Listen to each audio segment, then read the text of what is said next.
नमस्कार। आज की क्लास में हम लोग देख रहे हैं physiological effect of relaxations technique.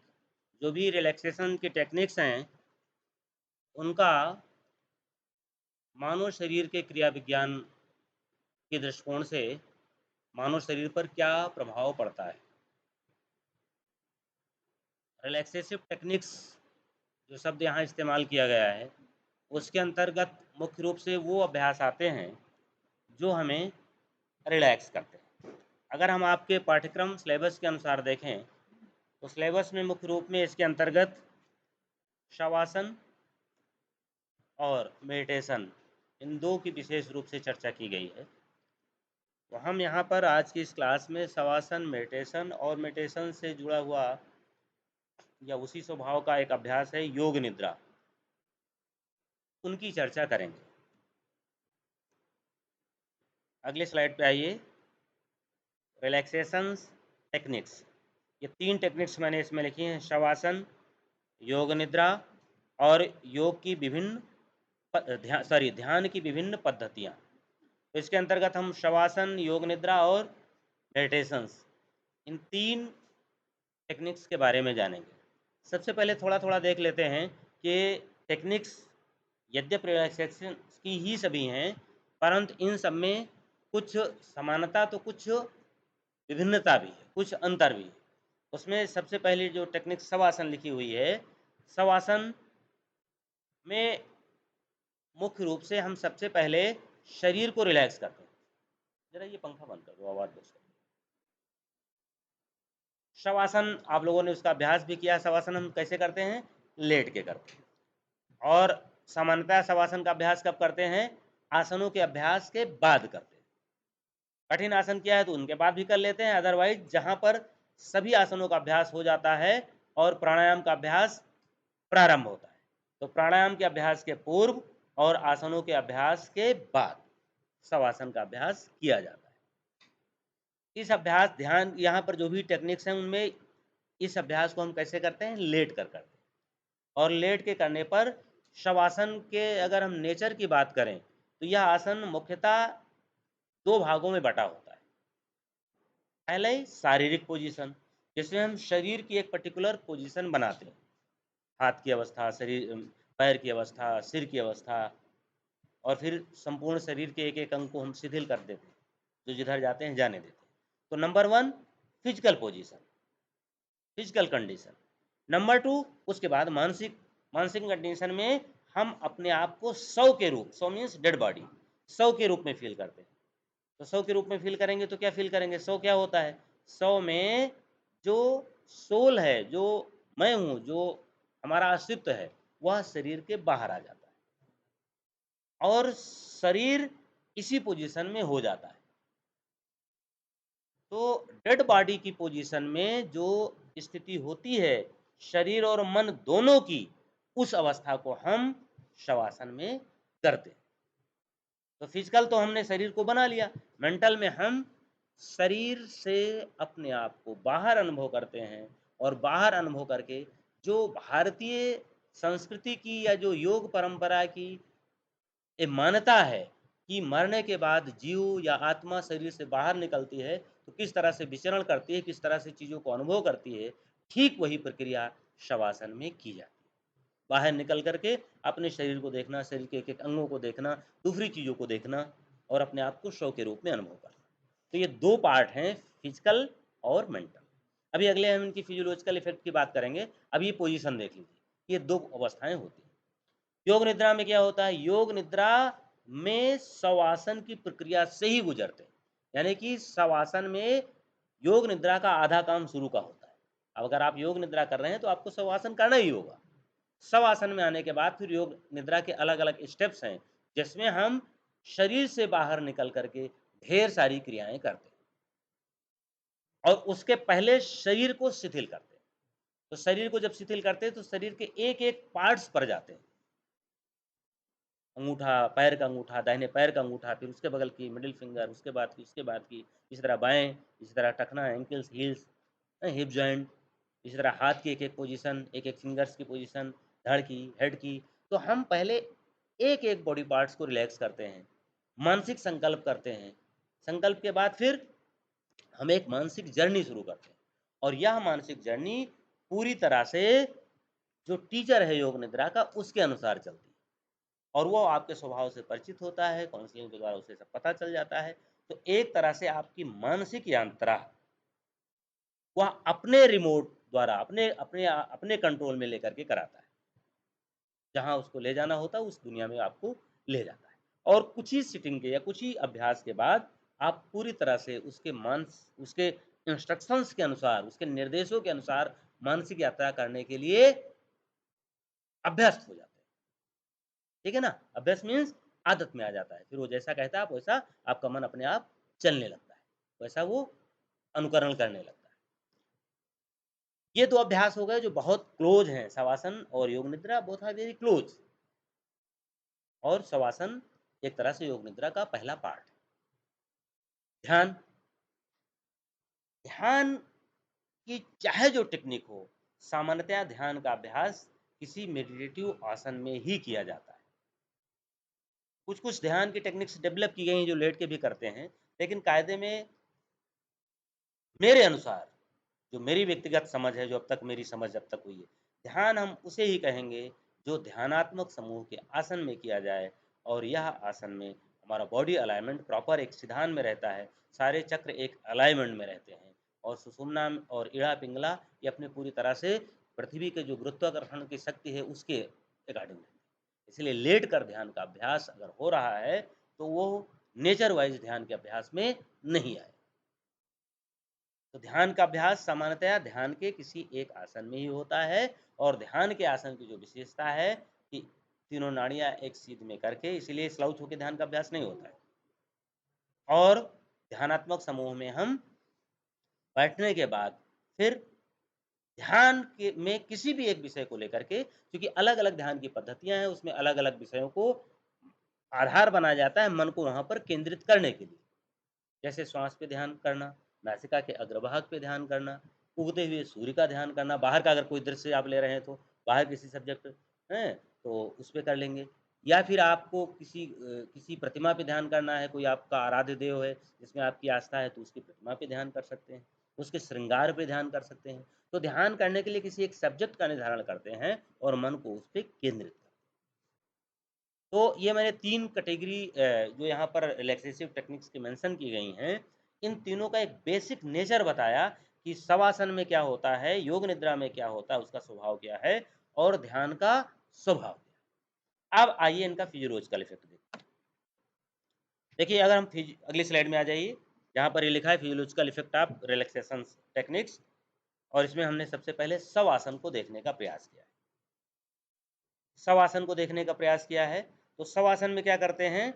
Shavasana में जब आप शरीर को शिथिल करते हैं, तो फिजिकल रिलैक्सेशन हुआ, फिजिकल बॉडी का और उसमें ऐच्छिक पेशियाँ पूरी तरह से रिलैक्स हो जाती हैं। अनैच्छिक तो पूरी तरह से नहीं, लेकिन ऐच्छिक पेशियाँ रिलैक्स होती हैं, तो अनैच्छिक पेशियों का भी फंक्शन स्वाभाविक अवस्था में आ जाता है। पहला काम ये होता है। दूसरा काम जैसे ही आपकी फिजिकल बॉडी रिलैक्स अवस्था में जाएगी, वैसे ही पहला प्रभाव किस पे पड़ेगा? Respiratory system. श्वसन तंत्र अपने आप स्वाभाविक गति से यानी सामान्य हो जाएगा। असामान्य है तो सामान्य हो जाएगा, सामान्य से भी धीमा होने लगेगा। दूसरा किस सिस्टम पे प्रभाव आएगा? Blood circulatory system. हृदय की गति सामान्य हो जाएगी, धीमी हो जाएगी। शरीर में ब्लड सर्कुलेशन अन्य समय की अपेक्षा ईज़ी होने लगेगा। नींद में ये होता है ना, लेकिन नींद में मेंटल रिलैक्सेशन नहीं हो पाएगा अगर आप कोई उस तरह का सपना देख रहे हैं। देख रहे हैं तो आप सो रहे हैं, लेकिन सपने में क्या देख रहे हैं? सपने में एक देख रहे हैं जिससे दुश्मनी हुई तो वो मारने आया है रात में। अब आप बताओ होगा रिलैक्सेशन? हार्ट रेट रिलैक्स होगा? रेस्पिरेटरी रेट रिलैक्स होगा? बिल्कुल नहीं होगा। क्यों? क्योंकि फिजिकल बॉडी तो रिलैक्स है लेकिन मेंटल बॉडी रिलैक्स कभी-कभी देखा आपने ना वैसा सपना देख लो कि सपने में क्या है वो सिंह दौड़ाए हुए और भाग रहे हैं खूब तेजी से और उसके बाद फिर अचानक नींद खुली तो देखा पसीने से लथपथ है, हार्ट भी खूब तेजी से धड़क रहा है। क्यों धड़क रहा है? शरीर तो लेटा था ना, शरीर थोड़े दौड़ रहा था। क्योंकि मेंटल बॉडी का मेंटल फंक्शंस का मानसिक क्रियाओं का फिजिकल बॉडी पे सीधा प्रभाव होता है। अब फिजिकल करें ना करें कोई फर्क नहीं पड़ता। जो मन करेगा, जो मानसिक क्रियाओं में होगा, फिजिकल बॉडी पे उसका सीधा प्रभाव होना ही होना है, उसको कोई रोक नहीं सकता।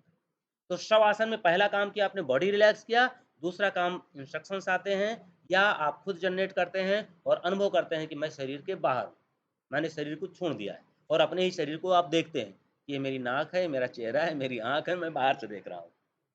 और आपको विश्वास होगा आपने प्रैक्टिस कम की है, नहीं तो थोड़ी ही प्रैक्टिस में ये फ़ील होने लगता है कि हम अपने बॉडी को वैसे ही देखते हैं जैसे हम बाहर की दुनिया को देख रहे हैं कि ये पेड़ है, ये ज़मीन है, ये जो है फला चीज़ है, फला चीज़ है, हाथी है, घोड़ा है, जो भी आप बाहर के दृश्य को देखते हैं। वैसे आप शवासन या योग निद्रा में अपने शरीर का अवलोकन करने लगते हैं। ये विचार जितना प्रगाढ़ होता जाएगा, क्योंकि आप तो उतना क्या है शरीर रिलैक्स हो जाएगा और जितना शरीर रिलैक्स और ढीला हो जाएगा, जितना मन रिलैक्स हो जाएगा, शरीर के जो सिस्टम्स आपके हैं, वो स्वतः अपनी स्वाभाविक फंक्शन की ओर, ठीक है ना? तो ये फिजियोलॉजिकल इफ़ेक्ट होता है और इसका तात्पर्य ये हुआ कि एंडोक्राइन सिस्टम आपकी सारी ग्लैंड्स अपने संतुलित मात्रा में जिस ग्लैंड से जिस हार्मोन का सिक्रेशन होता है, वह स्वाभाविक श्रावण होने लगे। मसल्स का जो फंक्शन है, वो मसल्स का फंक्शन रिलैक्स जब होंगे तो बढ़ेगा। मसल्स का फंक्शन क्या है? मसल्स का जो मेन फंक्शंस है, जो उसकी फ्लेक्सिबिलिटी है और flexibility with proper muscles tone. ऐसा नहीं कि फ्लेक्सिबिलिटी तो है, फ्लेक्सिबिलिटी इतनी हो गई कि मसल्स टोन ही गायब हो गई। जैसे देखा ना बुजुर्ग जो लोग हो जाते हैं तो वो उसकी तो जो है मसल्स बिल्कुल ढीली हो जाती है, उसमें वो पकड़ नहीं रहती। और हड्डियों और अस्थियों और अस्थियों के जोड़ों की ताकत क्या होती है? मांसपेशियाँ ही तो होती है ना। मसल टोन कमज़ोर हो गई, कम हो गई तो बोन्स भी और जॉइंट भी दोनों वीक हो जाएँगे। तो मसल टोन भी मजबूत होगी और उनमें फ्लेक्सिबिलिटी भी मेंटेन है, दोनों प्रॉपर साथ होगा। तो इसी को हमने यहाँ लिखा है स्लाइड में देखिए कि शवासन से शारीरिक और मानसिक अवस्था जो मेन है वो मैंने बता दिया, जिसके प्रभाव स्वरूप मांसपेशीय तंत्र, श्वसन तंत्र, रक्त परिसंचरण यानी ब्लड सर्कुलेटरी सिस्टम, तंत्रिका तंत्र यानी कि जो है नर्वस सिस्टम, अंतःस्रावी इंडोक्राइन ग्लैंड सिस्टम, अंतःस्रावी और अंतःस्रावी तंत्र से सभी तंत्र और संपूर्ण शरीर, ठीक है ना? क्योंकि अंतःस्रावी इंडोक्राइन सिस्टम के अंदर या इंडोक्राइन ग्लैंड के अंतर्गत अन्य सारी सिस्टम्स आते हैं और सिस्टम्स के अधीन फिर पूरा शरीर हो जाता है। तो इस तरह से शव आसन का फिजियोलॉजिकल इफेक्ट हमारे बॉडी में इस प्रोसेस से स्टेप बाय स्टेप होता है और उसके 2 आधार हैं, एक शारीरिक शिथिलता और एक मानसिक संतुलन, मानसिक सहजता इसके कारण होता है। ठीक इसी प्रकार आप योग निद्रा का देख लीजिए। तो योग निद्रा बातें आप लोग जो पीछे बैठे हैं बिल्कुल ना करिए और सब रिकॉर्डिंग हो रही है।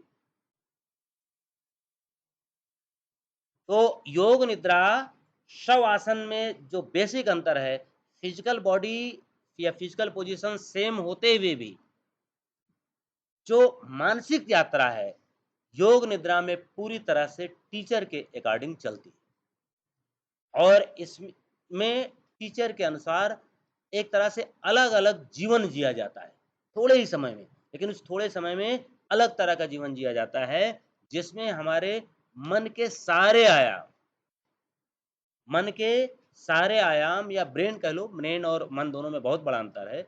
में जो ब्रेन है वो हमारे स्थूल शरीर का भाग है और जो ब्रेन है वो जो माइंड है, जो मन है, वो हमारे सूक्ष्म शरीर का भाग है। और मन जो है वो बहुत पावरफुल है। ब्रेन की उतना पावरफुल थोड़ी जितना मन पावरफुल है और मन हमारे साथ सदैव रहेगा। ये जीवन नहीं रहेगा, ये शरीर नहीं रहेगा, मन सदैव रहेगा, मरने के बाद भी साथ हमारे रहेगा। तो मन के सारे आयाम इसमें खुलते हैं, कॉन्शियस माइंड, सबकॉन्शियस माइंड सारे इस पे एक्टिव हो जाते हैं। और तो और इसमें टीचर योग निद्रा की एक स्टेज में ले जाकर के बहुत आसानी से एक ही बार में जो चाहे वो ज्ञान जिसको योग निद्रा कराया जा रहा है, उसमें प्रवेश करा सकता है। इसके ढेर सारे उदाहरण हैं कि लोगों ने उस ज्ञान का उसमें ट्रांसफ़र कर दिया है। उसी तरीके से जैसे आप डेटा जो है वो डेटा केबल लगा कर के या ब्लूटूथ के माध्यम से कैसे भी कनेक्ट करके एक इंस्ट्रूमेंट से, मोबाइल से, लैपटॉप में या दूसरी डिवाइस में आप ट्रांसफ़र कर देते हैं। बिल्कुल यही प्रक्रिया योग निद्रा में की जाती है। इसके ढेर सारे उदाहरण हैं। योग निद्रा का जो अनुसंधान वर्तमान परिवेश में मुंगेर विश्वविद्यालय के द्वारा किया गया है। वहाँ के द्वारा प्रकाशित योग निद्रा नामक पुस्तक में इसका बहुत ही सम्यक विवेचन किया गया है कि कब-कब किसने इस पद्धति का प्रयोग करके अपने ज्ञान को दूसरे में ट्रांसफ़र किया है। ऐसा कुछ बहुत विवेकानंद और स्वामी रामकृष्ण परमहंस के बारे में भी कहा जाता है। ऐसे ढेर सारे उदाहरण हैं कि दूसरे से काम लेने के लिए अपने ज्ञान को दूसरे व्यक्ति के शरीर में प्रवेश कराया गया। तो उस प्रवेश कराने की ढेर सारी टेक्निक में से यह एक टेक्निक योग निद्रा भी है। तो इसमें इस तरह से हमने बताया कि योग निद्रा के माध्यम से हमारे शरीर में फिजियोलॉजिकल इफ़ेक्ट कैसे होता है। अब लास्ट देख लें ध्यान। ध्यान में भी इसी तरीके से होता है और ध्यान का अभ्यास भी उसी तरह से चलता है फिजिकल टू मेंटल। करने के लिए ऐसे कोई भी ध्यान में बैठ के ध्यान कर सकता है, लेकिन वह ध्यान ज़्यादा प्रभावी नहीं होगा और आगे ले जाने वाला बिल्कुल नहीं होगा। जो ध्यान बिना ध्यान के लिए शरीर और मन को तैयार किए गए वो किया जाएगा। फिर से मैं रिपीट कर रहा हूँ अगर समझ में ना आया हो तो। वह ध्यान जिस ध्यान का अभ्यास तो किया जा रहा है, लेकिन ध्यान के अभ्यास के पूर्व शरीर और मन को ध्यान के अभ्यास के लिए तैयार नहीं किया जा रहा है, वह ध्यान का अभ्यास ध्यान को ज़्यादा आगे तक नहीं ले जा सकता। अभ्यासी उसमें ज़्यादा आगे नहीं बढ़ सकता। क्योंकि ध्यान का जो प्रॉपर एक तरीका है, एक प्रोटोकॉल है, उसके तहत कुछ आसन होने चाहिए, कुछ प्राणायाम होना चाहिए और उसके बाद शरीर को प्रॉपर शिथिल होना चाहिए योग निद्रा शवासन इत्यादि के माध्यम से। उसके बाद फिर आप जाकर के ध्यान के लिए बैठें। इस संपूर्ण प्रक्रिया में आपका मन और शरीर तैयार हो जाता है और उसमें प्रत्याहार का भी कॉन्सेप्ट है, उसमें धारणा का भी कॉन्सेप्ट है। तो यम, नियम, आसन, प्राणायाम, प्रत्याहार और धारणा इतना मिल कर के ध्यान के लिए पूरी तरह से शरीर और मन और अंतःकरण को तैयार करते हैं। और जब ये तैयार हो जाते हैं, तब किया जाने वाला ध्यान समाधि और समाधि से योग, असंप्रज्ञात योग तक ले जाता है। एक लंबी जर्नी वो अपने गंतव्य तक पहुँचाने के लिए पूरी करता है। अदरवाइज़ ऐसे आप ध्यान में बैठ जाएँ और कहें हम ध्यान कर रहे हैं, तो आप कहने को ध्यान कर सकते हैं, वो धारणा भी नहीं है और प्रत्याहार भी नहीं। कभी चर्चा मिलेगी तो अलग मैं बताऊँगा कि धारणा, ध्यान और प्रत्याहार इन सब में बेसिक अंतर है। अभी हम फिजियोलॉजिकल इफ़ेक्ट की बात कर रहे हैं, तो फिजिकल इफ़ेक्ट जो है, फिजियोलॉजिकल इफ़ेक्ट जो है, वो इसी क्रम से आता है। चाहे आप ध्यान जो है करें, चाहे धारणा करें, जैसे-जैसे आगे बढ़ते जाएँगे फिजियोलॉजिकल इफ़ेक्ट आता जाएगा। मुख्य तौर पे ये है कि ध्यान में हमारा एक तो शरीर रिलैक्स होता है और दूसरा दूसरा मन मन रिलैक्स होता है। और दोनों जब रिलैक्स होते हैं, तो उसमें जिस तरह का आप थॉट्स ले रहे हैं, क्योंकि ध्यान का थॉट्स ऐसा नहीं होगा जो हमारा बीपी बढ़ाने वाला हो। ऐसा तो कोई ध्यान में करेगा नहीं। वही ध्यान में आप किसी अपने आराध्य का चिंतन करेंगे या अपनी श्वास-प्रश्वास पे जाएँगे या अगर आप योग निद्रा ही कर रहे हैं, तो योग निद्रा में जो आपका टीचर है, वो जिस भी दृश्य का अवलोकन करेगा, वो दृश्य मनोरम होगा, प्राकृतिक होगा, नैसर्गिक होगा। ये कुछ बेसिक उसकी कंडीशंस हैं। तो ऐसा जैसे इस तरह के विचार आपके मन में आएँगे, तो जो अभी इसके पहले मैंने बताया है कि थॉट्स पूरी तरह से काम करता है हाइपोथैलेमस पे, क्योंकि हाइपोथैलेमस का function of hypothalamus is a totally depends of thoughts और function of pituitary glands is a totally depends of hypothalamus और systems of endocrine function of endocrine system it is totally depend on pituitary gland. तो ये एक पूरा structure है। तो इसीलिए इसी कारण से जो फिजियोलॉजिकल इफ़ेक्ट आता है, वो सारे सिस्टम्स पर आता है और ये सारे सिस्टम्स स्वाभाविक रूप से ईज़ी वे में अपना कार्य करने लगते हैं। इसको एक उदाहरण से समझा के समाप्त करेंगे बात। ईज़ी गोइंग का मतलब ये हुआ कि ब्लड सर्कुलेशन काम क किसका है? हार्ट का है। लेकिन ये तो करेगा किसी न किसी तरह से करेगा। आप उसमें कोलेस्ट्रॉल जमा कर देंगे, नाड़ियाँ उसकी आर्टरीज़ वेन्स सक्रिय हो जाएँगी, वो और ताकत लगाएगा। उसका काम है तो अपने काम को करेगा। लेकिन जितना आप रिलैक्स रहेंगे, जितना आर्टरीज़ वेन और वेन्स क्लियर रहेंगी, जितना ब्लड गाढ़ा नहीं होगा, थिन रहेगा, उतना हार्ट ईज़ी गोइंग का। बस यही ईज़ी गोइंग का मतलब है। Blood circulation easy going. Respiratory system easy going कब चलेगा? लंग्स की कैपेसिटी ज़्यादा होगी, पूरी साँस जाएगी, नासिका साफ रहेगी, हैं? हमारी एल्वेलाइज़ बढ़िया फंक्शंस करेंगे। तो क्या होगा? हमारी जितनी रिक्वायरमेंट है, उतनी रिक्वायरमेंट को हम नंबर ऑफ ब्रेथ कम करके कर लेंगे। यही उसका ईज़ी गोइंग। अब जितना पता है लंग्स हमारे जितने लेना चाहिए उसमें ब्रोंकाइटिस हो गई। ब्रोंकियो उसके इन्फेक्टेड हो गए, सांस जितनी जानी चाहिए उसकी आधी जा रही, नंबर ऑफ ब्रेथ बढ़ जाएंगे। दिमाग में टेंशन आ गया तो क्या हुआ, ऐसे हार्मोन सिक्रेट हुए कि बॉडी में ऑक्सीजन की रिक्वायरमेंट बढ़ गई, ऑक्सीजन की रिक्वायरमेंट बढ़ गई तो नंबर ऑफ ब्रेथ बढ़ जाएंगे ना। ये फिजियोलॉजिकल इफेक्ट है। ध्यान में क्या होगा, ध्यान में ये सब नहीं होने पाएगा, क्योंकि हार्ट रेट भी डाउन होगा, उसमें हमारी ऑक्सीजन रिक्वायरमेंट भी डाउन हो जाएगी, और alpha cell sorry alpha vibrations हो जाएंगे, ब्रेन की जो तरंगें हैं वो अल्फा रेंज नेचर की हो जाएंगी, अल्फा तरंगें बढ़ जाएंगी, बीटा गामा डाउन हो जाएंगी, तो क्या होगा, जाहिर सी बात है इन सब के होने से शरीर के जो भी सिस्टम थे, किसी बीमारी में भी जो सिस्टम थे वो इजी गोइंग होने लगेंगे कंपेयर टू अदर कंडीशन।